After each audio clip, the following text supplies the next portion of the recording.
এর আগেও তিনি কথা বলেছিলেন, আজকেও কথা বলেছেন।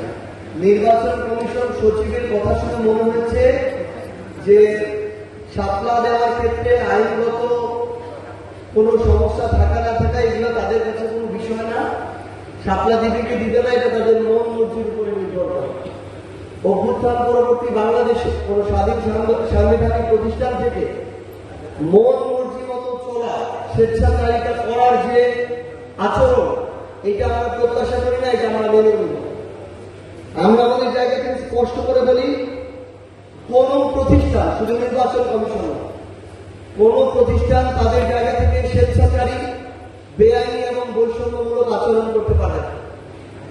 আমরা স্পষ্ট করে নির্বাচন কমিশনের কাছে জানতে চাই, তারা কি জনগণের মুখাপেক্ষী, নাকি ক্ষমতায় কাল্পনিক ভাবে আসতে যাচ্ছে এরকম কোন দলের মুখাপেক্ষী, নাকি কোন অস্ত্রের ভয়ে ভীত হয়ে কোন প্রতিষ্ঠান বা এজেন্সির মুখাপেক্ষী?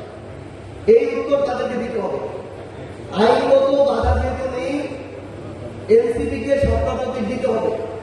তারা তাদের জায়গায় সরকার প্রতীক আমরা যখন চেয়েছিলাম আবেদনের সময়, তখনও তারা লিস্টে অন্তর্ভুক্ত করতে পারত।